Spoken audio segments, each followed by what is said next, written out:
ഏത് സമ്മർദ്ദത്തിലും ബി.ജെ.പിയിലേക്ക് പോകില്ലെന്നതാണ് എൽ.ഡി.എഫ് സ്ഥാനാർത്ഥികളുടെ ഗ്യാരണ്ടിയെന്ന് Binoy Viswam MP. India മുന്നണിക്ക് കോൺഗ്രസിനെ ആശ്രയിക്കാൻ കഴിയില്ലെന്നും അദ്ദേഹം പറഞ്ഞു. തോമസ് ചാഴികാടന്റെ തെരഞ്ഞെടുപ്പ് കൺവെൻഷൻ കോട്ടയത്ത് ഉദ്ഘാടനം ചെയ്യുകയായിരുന്നു അദ്ദേഹം.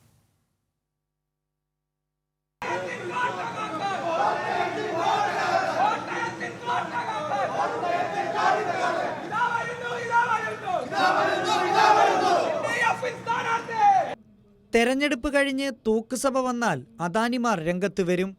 അന്നത്തെ ദിവസം എംപിമാർക്ക് വില പറഞ്ഞാൽ കോൺഗ്രസ് എംപിമാർ കൂടെ പോകില്ലെന്ന് എന്തുറപ്പുണ്ടെന്നും ബിനോയ് വിശ്വം ചോദിച്ചു. നോട്ട് കെട്ടടുക്കി വെച്ച് വിളിച്ചാലും ബി.ജെ.പിയിലേക്ക് പോകില്ലെന്ന് ഉറപ്പുള്ള സ്ഥാനാർത്ഥിയാണ് തോമസ് ചാഴികാടനെന്നും കോട്ടയം തിരുനക്കര മൈതാനത്ത് എൽ.ഡി.എഫ് ലോക്സഭാ മണ്ഡലം കൺവെൻഷൻ ഉദ്ഘാടനം ചെയ്തുകൊണ്ട് ബിനോയ് വിശ്വം പറഞ്ഞു. കാളച്ചന്തയിൽ പോയി കാളയ്ക്ക് വില പറയും പോലെ അദാനിമാർ എംപിമാർക്ക് വില പറയും. ആ വില ലക്ഷങ്ങളല്ല, കോടികളായിരിക്കും.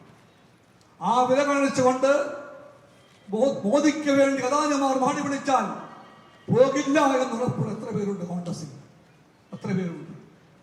ആർക്കും ഗ്യാരണ്ടി ഇല്ല. ഏത് കോൺഗ്രസുകാരുടെ വന്നാൽ ബി.ജെ.പി ആകും. ഞങ്ങളിതാ പറയുന്നു, ഈ ഭൂഗോളത്തിലെ എല്ലാ പണവും കാട്ടി വിളിച്ചാലും ഞങ്ങൾ പോകില്ല. തോമസ് ചാഴികാടൻ പോകില്ല. 20 എംപിമാരും പോകില്ല എൽ.ഡി.എഫിന്റെ. അതുകൊണ്ട് എൽ.ഡി.എഫ് ജയിക്കണം.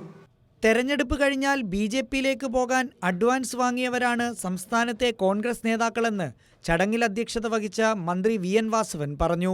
കോൺഗ്രസിലേക്ക് പോകേണ്ടവരെല്ലാം ബി.ജെ.പി ചേർന്നുകൊണ്ട് മുന്നോട്ട് വരുന്ന ഈ സാഹചര്യത്തിൽ ഏതെങ്കിലും കോൺഗ്രസുകാരൻ ഇവിടെ തെരഞ്ഞെടുക്കപ്പെട്ടാൽ അവരെ ഏത് നടക്കൽ കൊണ്ട സത്യം ചെയ്യിച്ചു നിന്നാലും അവരാരും ഈ കോൺഗ്രസിനോടൊപ്പം നിലനിൽക്കില്ലെന്ന് മാത്രമല്ല, ഏത് സമയത്തും ബി.ജെ.പിക്ക് പോകാൻ അഡ്വാൻസ് വാങ്ങി നിൽക്കുന്നവരാണ്.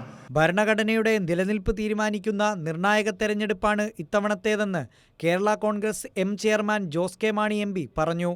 ജെ.ഡി.എസ് സംസ്ഥാന president Mathew T Thomas MLA, NCP സംസ്ഥാന വൈസ് പ്രസിഡന്റ് ലതിക സുഭാഷ് ഉൾപ്പെടെയുള്ള നേതാക്കൾ യോഗത്തിൽ പങ്കെടുത്തു.